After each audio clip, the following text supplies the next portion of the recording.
We are Astronomy in Color. We're a group of Black women and women of color that are working to make astronomy more inclusive. We started about 1 year ago, and we've created a strong and supportive community here in South Africa. We really want to transform astronomy to make it a space where we can all thrive. And so for our inaugural speaker series, we were excited to hear from people who inspire us, who are incredible scientists and researchers, but also who have been really working to change their fields, who have been trailblazing. We wanted to hear about their work, but also wanted to hear about their journeys and get advice on what we can do to follow in their footsteps. We're very grateful to WIPISA, Women in Physics in South Africa, who have been the sponsors for the series. Okay, so I'll introduce you to our facilitators for today's talk. We have Narges Hatamkhami. She's a PhD student at the University of Cape Town. She did her undergrad and master's studies in physics in Iran, which is her home country. She works on galaxy clusters, especially the ones that are hidden by our own galaxy. She loves reading books and baking, but most of all observing with telescopes in Sutherland and being an astronomer. We also have Kelebogile Bonokwane, who hails from Kimberley in South Africa. She moved to Cape Town, where she graduated with a BSc Honours in Astrophysics and Space Science, and she just completed her master's degree at the University of Cape Town. Her research focused on understanding the central stars of planetary nebulae. She'll be starting her PhD next year to work on X-ray binaries with Meerkat as part of the Thundercat project. And finally, Dr. Nikhita Madhanpall, who is originally from Pietermaritzburg. She's a DARA Big Data Fellow based at the IAU Office of Astronomy for Development, which is in Cape Town. She develops projects for hackathons and implements hackathon events across Africa in order to aid data science skills development. She obtained her PhD in astronomy from the University of the Western Cape, and her area of research is cosmology and extragalactic astronomy. Okay, so I'll hand over to you.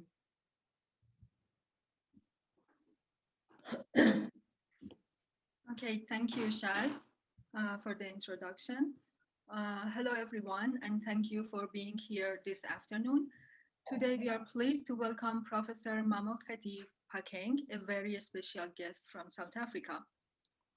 Mamokgethi Phakeng began her term of office as Vice Chancellor of the University of Cape Town on 1st July 2018, where she had been serving as Deputy Vice Chancellor for Research and Internationalization since January 2017.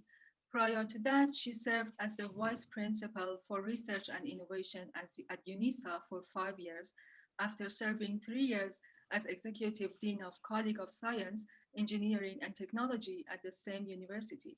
She holds a PhD in Mathematics Education from Wits University and is a highly regarded B1 NRF-rated scientist with over 60 research papers and 5 edited volumes published. The University of Bristol conferred her an honorary doctorate in science in 2019 in recognition of her leadership role in mathematics education in South Africa. She has won numerous awards for her research and community work, including the Order of the Baobab Silver conferred on her by the President of South Africa in April 2016.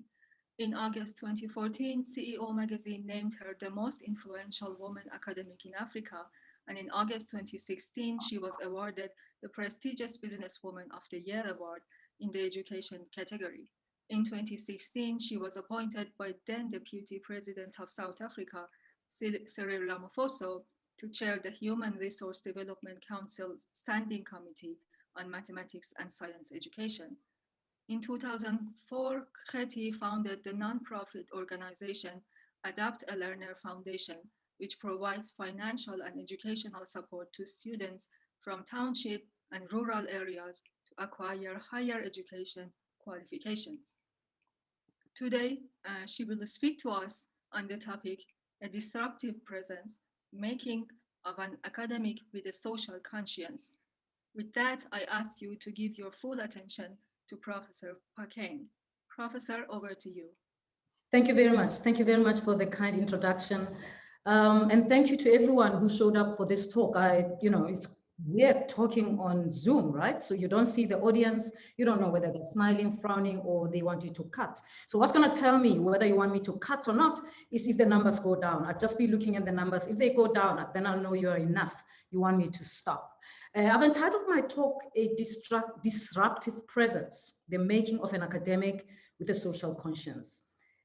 The first part, disruptive presence, mainly has to do with who I am and what I have observed in terms of my presence in the world, in any space that I come into, that even when I do not mean to be disruptive, it seems as if just being there is a disruption. Even if I don't do anything and I don't say anything, it seems as if the place feels disrupted. I'm still trying to figure out why. In the meantime, I'm accepting this thing of disrupting spaces even if I don't do anything. I thought I should start with a warning though. Here's a warning. So this presenter has got a tendency to be funny, passionate, and use words or phrases from a variety of African languages in her speech. Well, she also has a tendency to use examples from her own experience as an academic because that's the experience she understands best. Not because it's the only experience, but that's the experience she understands best. Not because it's the best experience, only because it's the experience that she can speak authoritatively about. And so this presentation, therefore, may be offensive to those without a sense of humor, those with an allergy to languages they do not understand, and those who tend to be irritated by passion, and those who interpret using examples from own experience as arrogant, self-promoting, or narcissist. So consider yourself warned. I'll pause a little bit and see if there's anyone who wants to walk out of the room, because I don't want any allergic reactions. So feel free to do that. I want us to start by being clear about what a career is. And I always make a difference between a career and a job, because in my view, that it's important to understand the two. And certainly it is what helped me clarify, what helped me carve a trajectory in my career is understanding what is a career? What is a career? What is it about? How does it differ from a job? Your career is not necessarily tied to your performance agreement, and that's important to be clear about. It is not tied to your working hours. It continues way beyond your working hours. A job, however, is what you do for someone else, and a career you do for yourself. So you always have to ask yourself, am I doing this because they've asked me, it's in my job description, or because I want to do it? A job helps you pay your bills, whilst a career helps you leave a legacy. Did I say a career will not help you pay your bills? No, it might help you pay your bills, but that's not all it does. It does something bigger. It helps you build a legacy. And of course, legacies are things that successful people are about. So, and here's the main last thing. If you do it with great passion, with determination and commitment, in spite of the many challenges in your space, then it's a killer. What I mean by this is that, I mean, if you're gonna give up doing it simply because there's some group of people who say this about you, or who do that, or who don't do that, if you're gonna stop doing it, then it is a job, right? It is not a career, because a career, it doesn't matter who says what. That's what you want to do, and you are going to do it irrespective. So always when you go through challenges and whatever, ask yourself, do I want to continue? Why? What's the goal? What am I building here? But we can talk more about a career. Now, I'm an academic. Of course, people expect me to say, when they say, what do you do? That I should say, well, I'm an executive. Of course, I'm an executive. But I always see what my career is as academia, that I'm an academic. And frankly speaking, I'm not just any other executive. I'm an executive who came through the academic route. In fact, being an academic, and I can talk about that if you like, being an academic, in my view, is what enables me to do my job as an executive. Since I became dean and so on, and go up the ranks, is what has enabled me to do my job better. So I will talk as an academic, right? So an academic career has got many aspects, right? It's got 3 aspects: your social responsiveness, teaching, and research. But amidst all of that, there's lots of things, lots of admin that you have to do.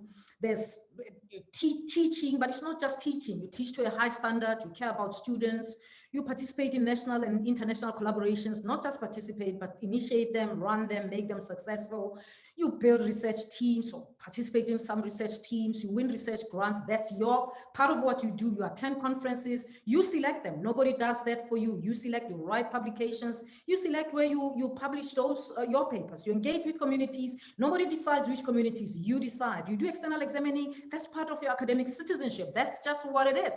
Nobody pays you for it. You just do it because that's what we do in academia. We build the community that way. More academic citizenship, you review papers, you external papers, you mentor people, and so on, and so on, and so on. That's what we do as academics, right? It never ends. It's all of these things. So every time I hear a young person says, I want to be an academic, but all I want to do is research. I don't want anything else. This admin of yours and this review of papers, this whatever. I'm like, oh, I don't know which university that would be, which academic space that is. Maybe I'm naive and maybe that one exists. You'll tell me. But here's the thing, that for me, I didn't just get to academia just that way. It started with a passion. I mean, besides, each one of us has got a passion. We all have passions, right? And for me, my passion is in community, youth, and women development. These things are the things that make my eyes pop, that energize me, that excite me. And so even after completing my first degree, I went into something that made my blood run, made me want to do it. So in my career so far, I've done teaching, I've been a teacher at high school, I've taught at a college of education, teaching teachers, been a subject advisor, I've worked in an NGO. Many people don't know this. They think I popped out of university and went to university and teach. No, I've worked in the NGO field. I spent 6 good years in the NGOs working with farm schools. That's where I started, working with farm schools. And I want to tell a little story about this. Working with farm schools, and farm schools during apartheid were those schools that were owned by farmers, and farmers would have the schools for children of farm workers. I had a degree, I had taught at high school, at college, and there I was, and I made a choice. By the way, when I went to work in the NGO field, I had already been a subject advisor. I resigned. The last day of April 1994 was my last day at work. As you can imagine what was happening in 1994. Immediately after the elections, I did the unthinkable, left a stable job in the government and went to the NGO world at a time when everyone was saying it's not a good idea. International donors are not going to fund NGOs in South Africa anymore because apartheid is over. They are going to give money to the government. And because of that, the NGO that I worked for didn't give me a permanent appointment or even a long-term appointment. They gave me an 18-month contract. I think I was 24, 25, and I thought I'm going for this. And people said, but how can you do that? There's no security. You don't know what's going to happen. What about what's going to happen after 18 months if you don't get a job? And I thought, I said to them, but I think it's going to work because it's important work. They said, no, but the money's going to go to government. Then I said, if it all fails, I'll start afresh. I told myself, I'm still young, I'll start afresh. So I went into the NGO world at that time. Long story short, 18 months came and went, and I spent 6 good years.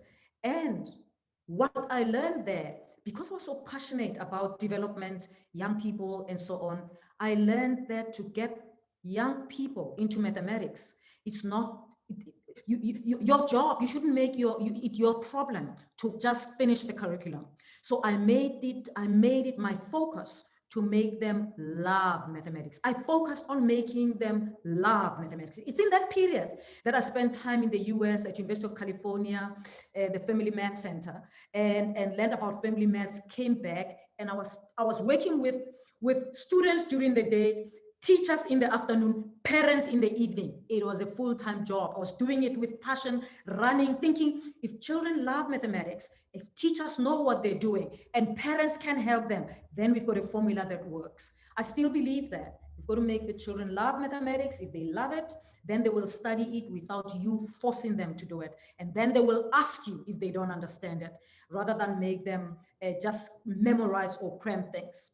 That's my time in the NGO world. Of course, in the NGO world, I also worked in townships at some stage, and then I got an opportunity. It was a rare opportunity because I only ever have done mathematics. And in this NGO that I worked in, they got funding from South African breweries to do development for women in rural areas. And the director came and said, you know, we've got this funding to develop women in rural areas across the country.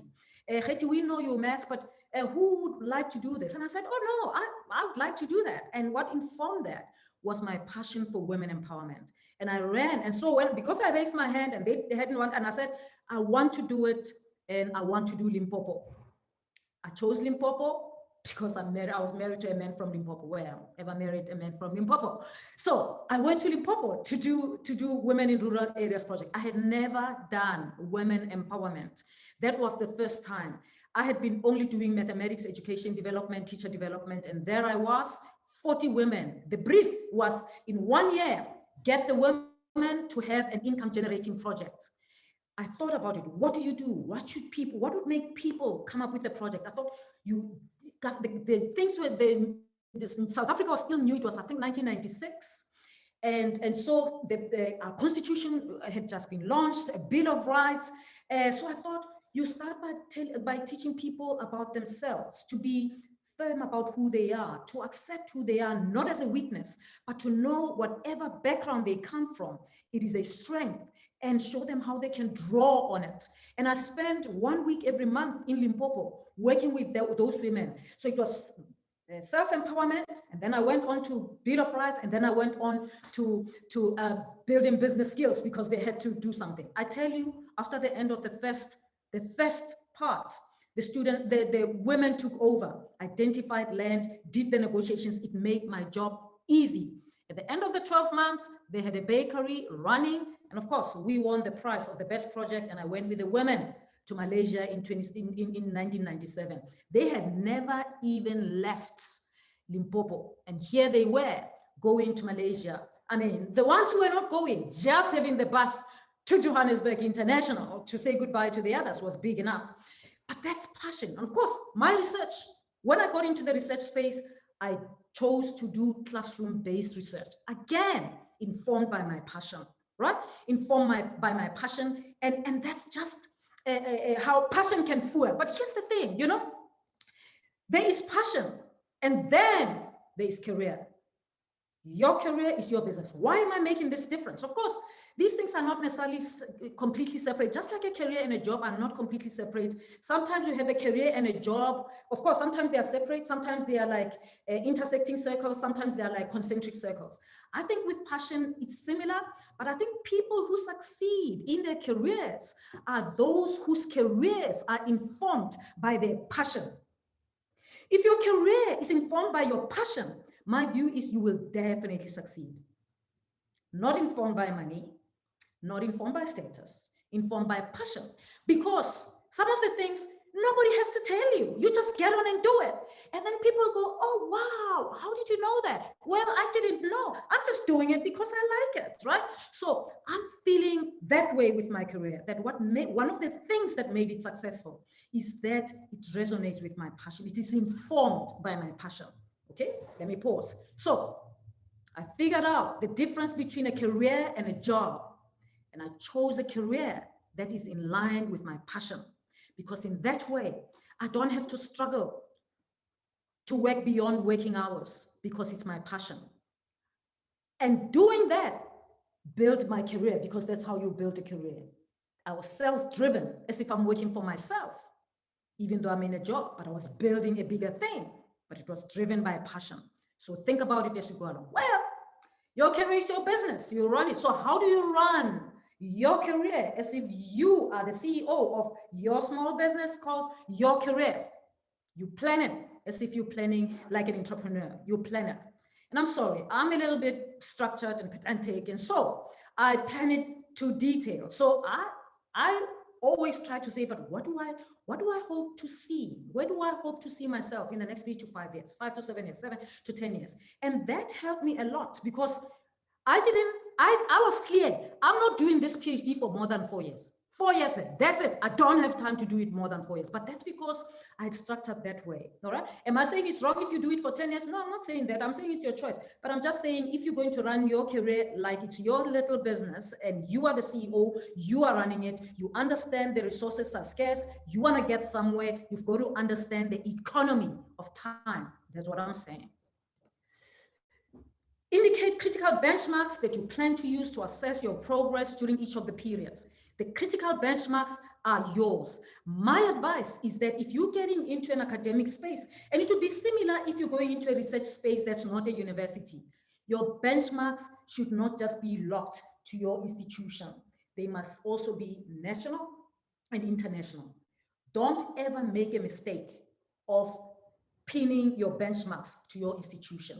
Because you know, when you're in your institution, you are very protective about your institution. So we will not tell you that the scale is a little bit low. We will be scared to tell you that when you are in the country of the blind, a one-eyed man is well sighted. So we won't tell you that because we will be worried that you'll think we are shading you. So I'm saying to you, make it your business. You know the space, look around. You don't have to like the other university, but you can measure yourself. Look elsewhere, look your peers in other countries, see pin down the benchmarks, and that helped me a lot doing that. Think about the critical elements that will help you achieve your goals. It's not just to have goals that matters, but what are the critical elements that will get you there, right? And I want to get to some of the important benchmarks that I used. As I've already mentioned the PhD, because I'm in academia, I know that you can practice without a PhD. That's what it is. I still say it's the PhD. It's a license to practice. Even if your institution doesn't demand it, do it. If you are in a research environment, just do it, even if they don't put pressure on you, because that's the license to practice if you're in a research field or in academia. Publications in high quality journals, and of course, I'm just saying high quality journals. You're gonna have to do the work to figure out what are high quality journals in your space. This is not trivial. There are predatory journals there are scams of everything today in any business, in academia. There are scams of everything, scams of awards, scams of conferences, scams of journals. So when we say that, don't think people are being discriminatory. Look at it, talk to people ahead of you, learn, and then because you want to be that scholar in the world, know the difference between low and high quality journals. That will position you in the field. You can ask people who are higher than you. Success in research grants is also going to be very important. Of course, for me as an academic, if you're in another field, check what are the other benchmarks. Postgraduate supervisory throughput, I regarded that as important. NRF rating, and I know that is South Africa specific, but I made it my business whilst I was doing a PhD. I made it my business to understand how do you get an NRF rating. And I'll tell you this, I did that because I'm a Black African woman and I'm pretty small and I don't look too bad. I was very worried that when I finish, people are going to say, these ones go to the top this way or that way because it's affirmative action, because it's this. So I thought I've got to do this, okay? And I wanted to be the top scholar. So I learned what is it that it takes. So if you are not in academia, educate yourself about your space. What's the trajectory? How do you get there? Are there requirements? Could you start working on them now or not? Just educate yourself. Don't start from a point of just criticism, because when you don't understand and that it takes other people elsewhere, you're not gonna go there. Learn about it, have your own view. If you're not gonna go for a rating, that's fine, but at least know where it can take you if you have it. I wanted my rating to announce me. I didn't want to come into the room and I have to say, no, actually I do have a PhD. No, actually I published 10 and I did that in 2 years or in 3 years or whatever. I didn't want to do that. I thought if I just come in and I say, boom, I'm a B1 rated scholar, they know what I'm talking about, right? And the doubting Thomases can step aside. That's what I mean, right? Come on, guys. We live in a racialized and patriarchal world. We get judged as women. And so I wanted to make sure that because there are going to be so many challenges that I'm gonna face, as a small Black African woman, I didn't want that to be one of them. I didn't want to have to explain myself because I'm gonna have to explain myself anyway when I make decisions that people don't like. I didn't want this to be one of them. You check your space and make decisions that are going to make things work for you.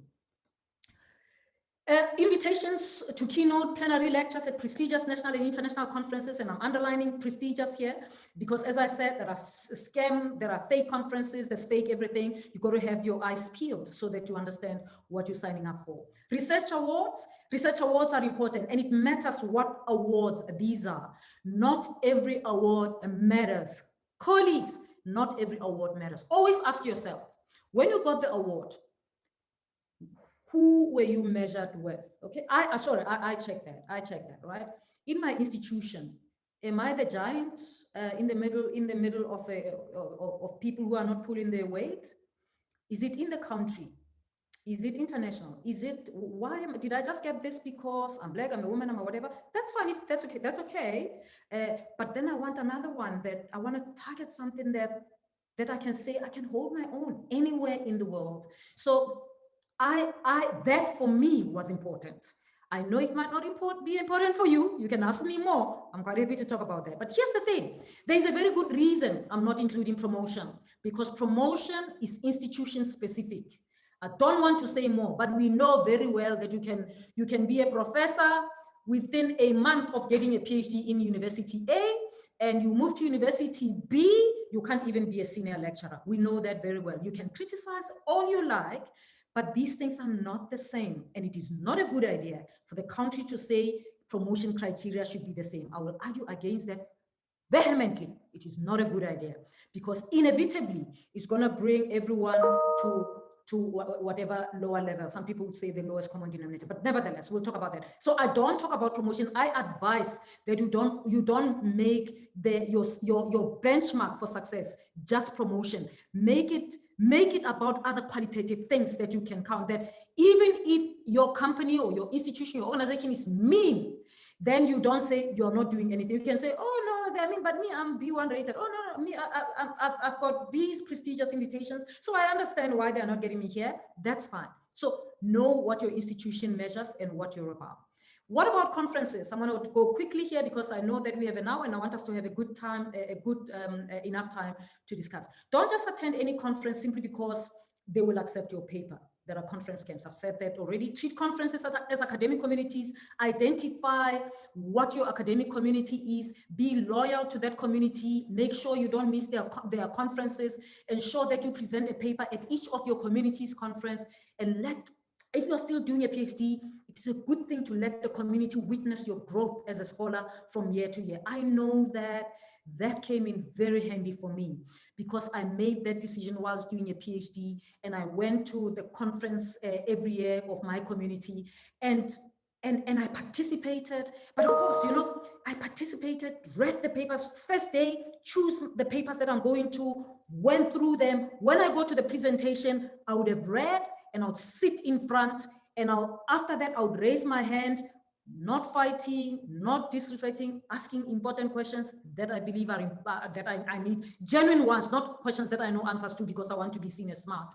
But I asked questions, and the community got to know me. And what happened is that because I was going to papers of people, top class people, and contributing and participating, they started coming to my presentations. So the top were coming to my presentations because they were like, oh, there's some little one from Africa with beads on her head. We're going to hear what she's going to do. And so people came, and year on year, they would see my research growing because I was busy doing my PhD, every time presenting the next step, the next level, the next level.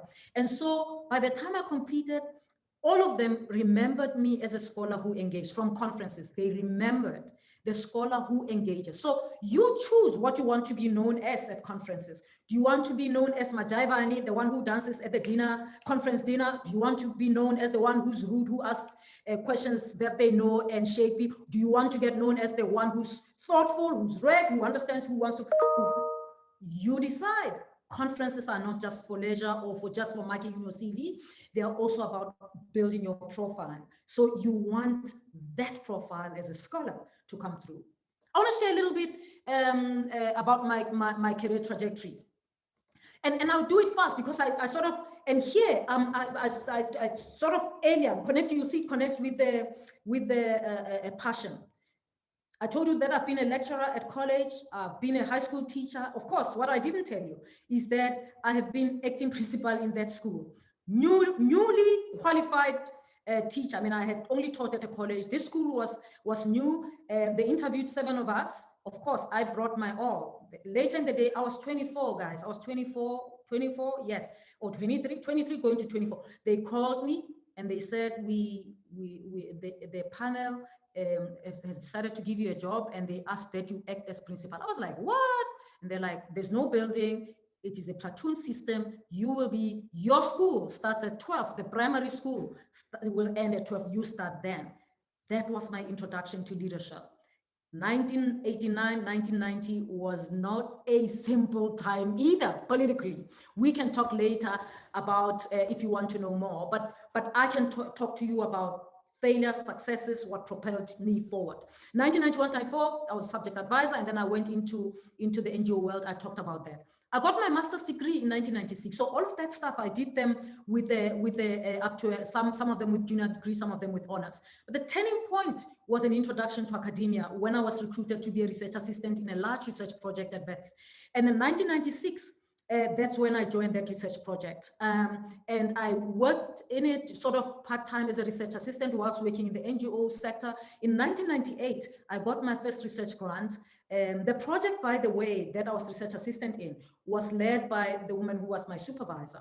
And in 1998, because I had this research grant, which was advertised in the paper, the Presidential Educational Initiative, I then decided to take leave without pay to start a PhD in 1998. And then I thought, I'm a research assistant, I've got a little money, I pieced things down together to build a salary, and I took leave without pay from the NGO world. I wanted to go into academia. I went to WETS to be that research assistant full-time, not even getting a full salary. Here's a lesson. I wanted in. I was at the bottom. I came in as a program manager in the NGO. I went in there to be a research assistant, right? Remember that I bring all that experience of working in farm schools, whatever. Then here I am as a research assistant, making coffee, photocopying, preparing for data collection, collecting literature, everything that a research assistant did, I did, right? Some of the people, many people, majority probably in the research team didn't even have PhDs. And there I was, the small little black woman was the one doing. Did I bother? No, I didn't. My friends thought I had gone mad. They had kept telling me how racist WETS is, that they make you a research assistant when there are people who don't have PhDs, they're in there and you are busy running around as their servant. And they said, and you have experience, you were a project manager, they must at least give you something. And I said to them, excuse me guys, I'm doing a PhD. I want to get into academia. This is my way in. And I said to them, watch this space. I'm gonna learn everything I need to learn. And when I get out of there, I will know everything that the research leader knows. And to do that, I'm gonna run, I'm gonna work with her, I'm gonna support her, and I did that, right? Boom, fast forward to 2002. I worked as a research assistant until then. When I got my PhD, I wasn't just getting a PhD. 2 of my other friends were getting a PhD. We all had red gowns. We walked the same stage, but I was getting a career because in addition to the PhD, I had publications, book chapters, journal publications, and the world knew me. Remember the conferences that I talked about? I managed to go to many of those conferences because I was part of a research team. That was my way in, right? I got a job, of course, at WETS ultimately, somewhere around that. I can't remember which year. I'm sure it will come up somewhere. But the message that I'm trying to share with you is if you ever get an opportunity like that to be a research assistant, it is very easy to look down on it and start seeing yourself as a victim. I'm a woman, I'm Black, and that's why they make me do this. Look at it differently. Why did you apply to do that? What did you want, right? So I thought, I know what I wanted. My friends don't understand. They don't know what I wanted. And I thought, when I'm done here, I will have what I wanted. My friends will understand later. They cannot understand now. They kept telling me all of these things. Am I naive about racism? Absolutely not. Ask my people, and I'm very woke, right? But you've got to be clear, be intentional, be clear about why you're doing what you do. 2003, I got an opportunity to have a postdoctoral fellowship back to Wisconsin Medicine. I had gone there during my PhD. 2002, you know, I submitted my PhD in January. Immediately, the NRF published a call for Tutuka. I remember Tutuka was new. Before my results came for the PhD, I submitted an application for a Tutuka grant. I was like, my supervisor has been great, but hey, time to grow up. When I get my PhD, I want to make sure that I can have my research group, I can fund my student, so wake up, guys. If you're gonna do this, you wanna get into academia, don't wait for anyone to tell you. The good thing about academia is that you can do these things without your line manager saying they're not done or whatever. And then I'm giving you just a sense of my ratings. I started at C1. Of course, I thought, how mediocre can I be? Shazrene, I wanted a P, but I was over age. I was 35, 36, I can't remember. But I then finally made peace with it, realizing that there are so many scholars I respect who retire with a C1, who had better education, who are privileged, and they retire with a C1. Of course, it improved to a B1 and to a B2 and then a B3, whilst even as an executive. What are the milestones that are key? First invitation to University of Auckland. So I'm sharing the milestones because I want you to see that it is possible actually to reach some of the milestones quite early. I didn't know when I submitted my master's that my master's will get that attention. But the first invitation that I got, international invitation from outside South Africa, was from someone who had marked my master's thesis. I won the NSTF award. Shazrene, I'm gonna stop here. I see that the time is running out, man. I'm gonna stop in 5 minutes. Let me do that. These are some of the milestones, okay? The milestones, remember I said you decide what the milestones are, all right? And then critical moments. I think this is important that I want to do that. I'm not gonna do that. The critical moments for me were about my scholarship, focusing in on the problem, developing a language of description, and being clear about what is it that I'm doing. Then I thought in this research, first in my research, I started by understanding what is. So understanding that problem. If you know my work, you'll know that I look at teaching and learning in multilingual classrooms, mathematics classrooms. So I wanted first to understand what is happening in those classrooms. Classrooms where children learn mathematics in a language that's not their own. I thought you cannot say what should be unless you understand what currently is. But to understand what is, you might want to look at different classrooms of what is and different configurations of multilingualism.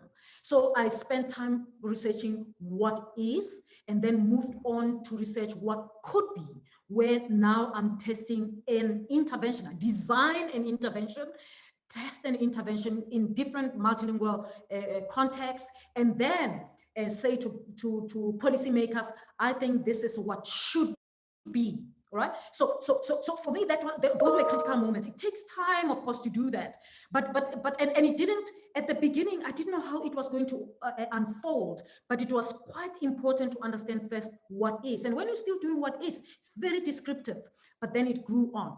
The other things that critical moments were the decision to apply for a research grant and lead a research group. That was important before I relaxed into having a PhD and thinking that I did it as quickly as possible. And that helped because I moved on with the momentum that I already had.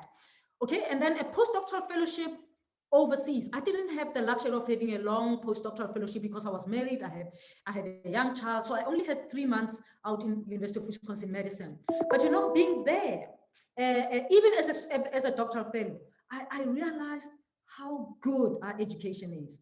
I went there first as a doctoral fellow, and went, you know, they've got seminar classes, and I went there. And the first lecture, they were asking me whether I'm a professor. I realized we've got good education here, and we don't always recognize that. I want to run, I want to do that. All right, okay. I'm gonna move away from this, go right to the last slide, because I want to do this. What made it happen was focus, discipline, passion, refusing to be a victim. This is important. You know, when you get stuck in being a victim, you always see why you can't do certain things. You see the gates that are closed. But when you take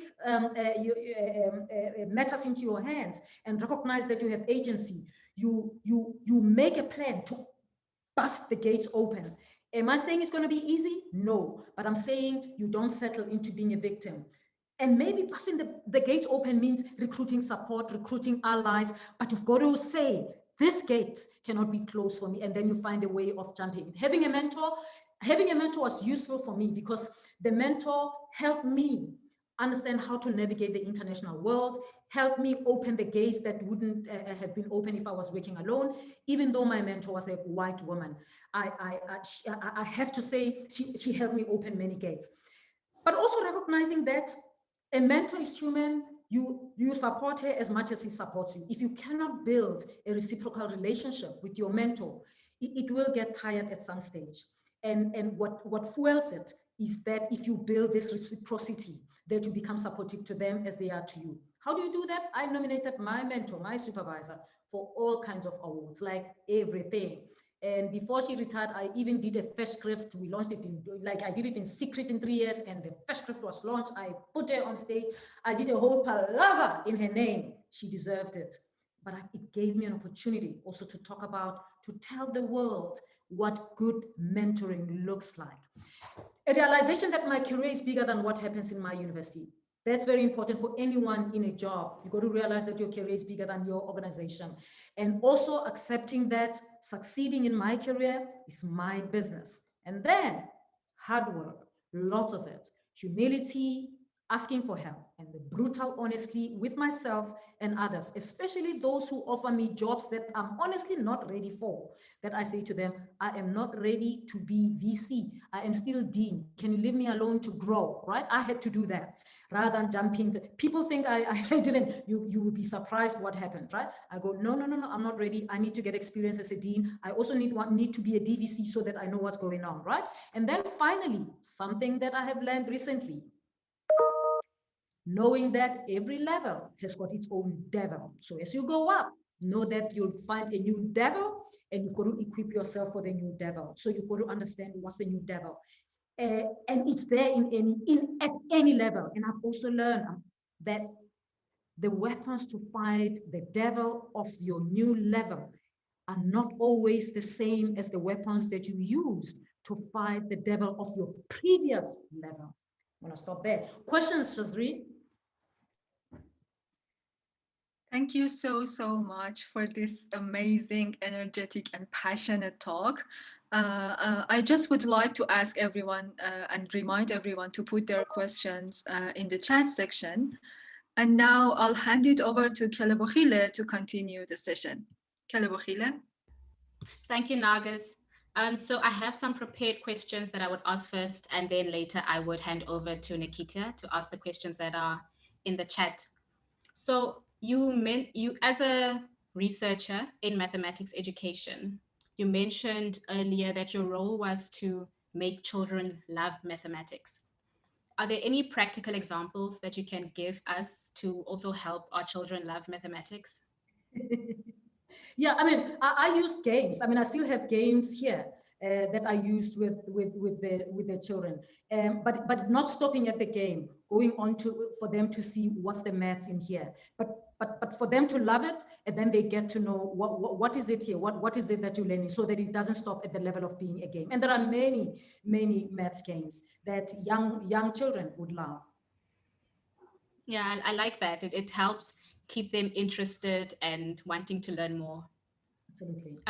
Another one is you identified your career as an academic.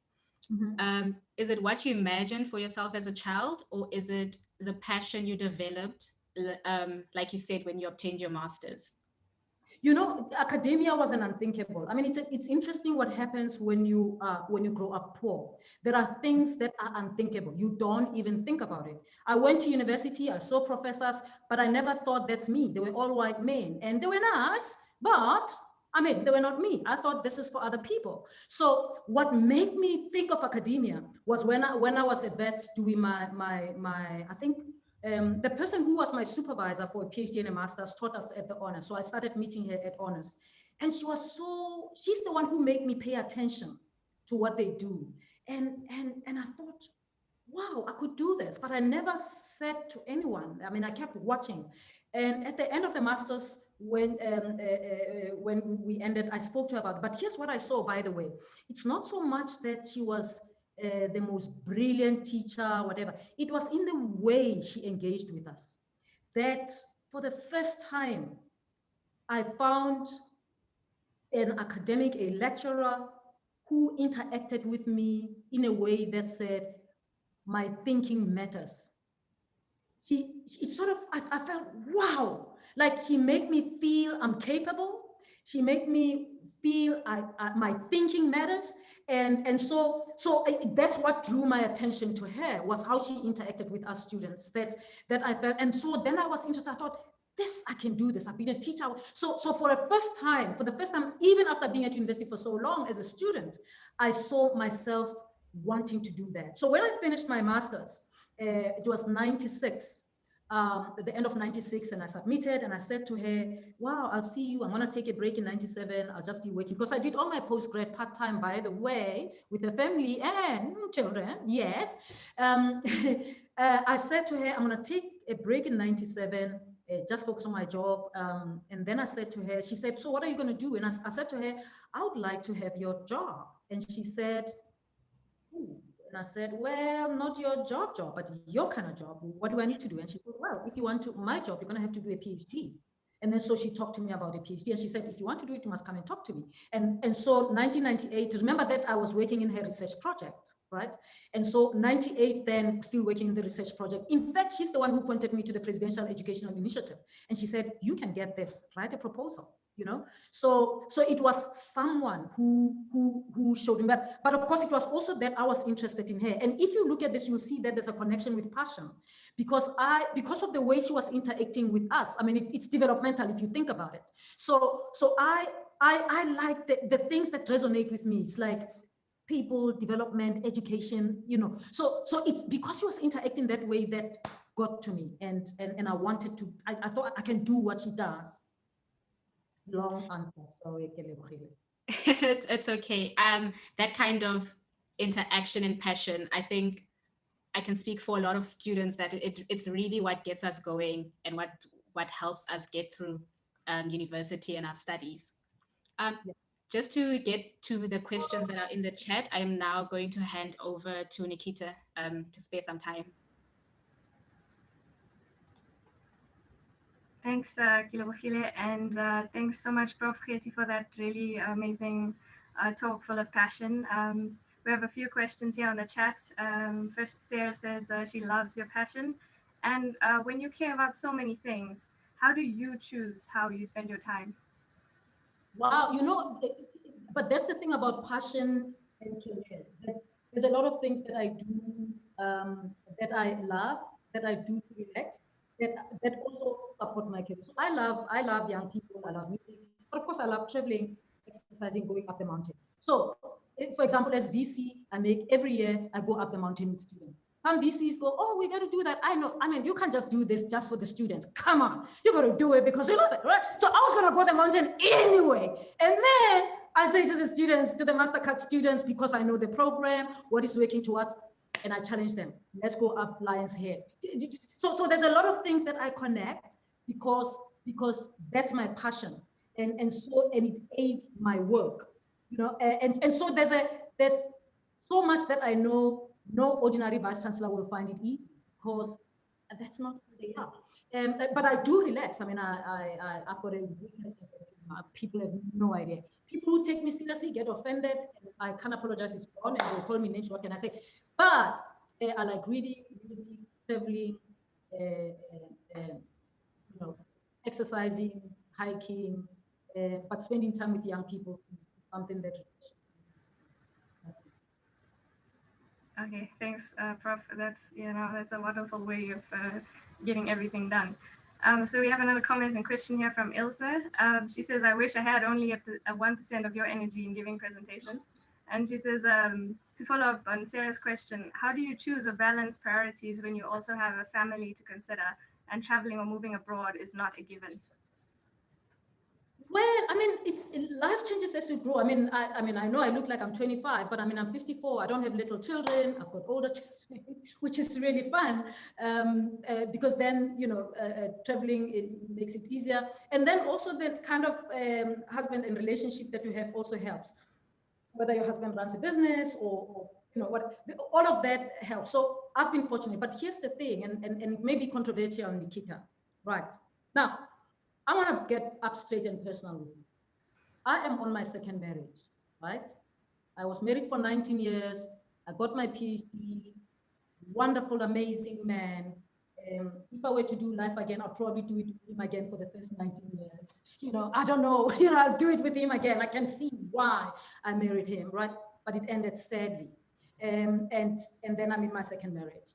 I've learned now that I've got my career, I've got family, I'm a Christian, I've got God, what's my priorities? And I always say, my husband, because I've had a husband who walked out on me, I know very well that husbands can walk out. There are things that will not work out. God will not walk out, and my career will not work out, and my children will not work out. So I'm very clear about my priorities, right? Did I say I don't love my husband? Of course I love him. But if push comes to shove, am I saying I will sacrifice him? No, I'm not saying that. But I'm just saying, I don't want to be naive or whatever. I've been around the world, around this earth long enough. And so I know what's priority, and I understand that people make different choices. So I hope that covers it. Yeah, you have to be smart about decisions, obviously. All right, a question from Aisha. She says, do you think academia is a realistic option for people who are seeking financial independence at a young age, specifically because there's usually a scarcity of job opportunities in South Africa? I think academia will feed you, will do everything. It will even help you save some money. Okay? You will never be poor, that's for sure. Depending on what you do, if you become really successful, you can even make much more money. Here's why: because everyone wants someone who can help them think through what they do, right? And so I didn't go into academia because I wanted. If you want to be a multi-billionaire, whatever, this is not the space. But if you want a fulfilling career, this resonates with your passion. You will not go hungry. You will be comfortable. Of course, you will be modest. And so again, you've got to say what is it that you value. I know that there were times when I just met, but I've never suffered, and I haven't been able, and none of my husbands has been wealthy, never. You won't be poor, but you do have there is possibilities. There are people who are making millions as academics. That's all I'm going to say, because some people serve on boards. You can do other work, international work that pays, or local work that pays, whilst you're an academic, depending on what you do and what people think you offer when you get into the boardroom. I don't speak for free, by the way. I'm speaking for free because Shazrene asked me, okay? I don't speak for free. I charge, and people contribute money to my scholarship, Mamokgethi Phakeng scholarship here at UCT, and I found students. But I could actually say I want that money to my pocket, but I don't, because I have other issues, other values that I want to feed, right? So I do that. If anybody calls me to their company, and companies do, come and spend 3 days with us, we're doing this, we think you can help us with that. I'm happy to do that, and I give them a figure. If they say no, I say tough. I don't have to do it. I get on it. But I'm busy, I'm a VC, right? There are people who are not VCs. Every space needs creative, innovative thinkers, and those kind of people out of the box. There are many in academia. And those people can make money. I just make it to support students. I don't make it for my own pocket, but some people make it for their own pocket. Long answer, I'll say. Okay, I think we'll just take one last question. Someone's asking, is it ever too late, Prof? I'm 33 and lost to banking, but deep down discovered that I want to be an astronomy scholar. My passion is astronomy, and that's how I ended up here. So yeah, no, is it too late? Never too late, never too late. I think I got my PhD early, and I was 34 when I got it. And I still think, wow, it wasn't too bad, it was still early. So 33, you're within Pakadi inside, go for it. Sure. Okay, and then I just want to ask one question that we've always, from our side, from AiC, that we value some input on. And was there ever a time in your career where you felt like you lost momentum? And how did you combat this? Ooh, lost momentum. Maybe not lost momentum, you know. I think, you know, this year has been tough, you know, and there's been times this year that I thought, damn it, why am I suffering for doing this? Why am I doing this? And asking myself that question in tears. You know, I can't even tell the world the story because I've got to respect process, institution, whatever, with tears in my eyes, and say, but why am I doing this? And then I say to myself, I remind myself why I started this. And then I bounce back. I do have down days like those. And the other thing that perhaps I can share is that I've got a practice of looking at my moments of power. I believe that each one of us has got our moments of power. And moments of power you build when times are good, right? When you are telling me, like if you send me the comments that people are saying that are great, I put them in my moments of power because there are down days for the best of us. And when those down days come, I want to remind myself of my moments of power because those moments remind you that, Nikhita, you are able. That's when the world keeps you around. That's when the world calls you names. The world tells you you are not able. The moments of power remind you. They are your matric results, the newspaper articles that you came out on, being celebrated, the YouTube channel videos that you did giving speeches, whatever it is, the comments that people gave, the emails. The problem is that we never put them in one place. And so when a downtime comes, you don't know where to look for them. And then you can't find them because you're so stressed and you're crying anyway. So I put them in a folder called My Moments of Power. And I call them. Of course, YouTube is just write my name, say YouTube, and I say, thank you, Jesus. I am okay and I am enough. And I'm sure you can see my thingy there. I also write my board. Give myself self-affirming statements because this world can be brutal. It is important that you remind yourself. It's not always, especially for us women, the world doesn't affirm us enough. The world will punish us for things that they don't punish men. The world expects more from us than from anyone else. So it's important that we remind ourselves. And by the way, when you're a strong woman, and many of us who in this room, if scientists are come across as strong women, people think you don't need it. So people don't tell you, they think you're okay, right? So you go around hugging everybody, making everyone feel good, buying them gifts, telling them they're great. They don't tell you because they think you're okay. You have achieved most and you resign, you're a rare breed, you're great. They forget we're all human, so we all need it. So my moment of power is to do that for myself because not everyone does it for us. Thanks. Okay. Wow, that's really good advice, and I'm gonna go create my moments of power document after this. Thanks so much, Prof. Katie, for this really passionate, amazing talk and all the advice. And you're such an inspiration. And I'll now hand back over to Shazrene to close. Thank you. Thanks, Nikhita. Prof. Katie, I cannot thank you enough. I think even just hearing you speak, especially towards the end, can make you very emotional.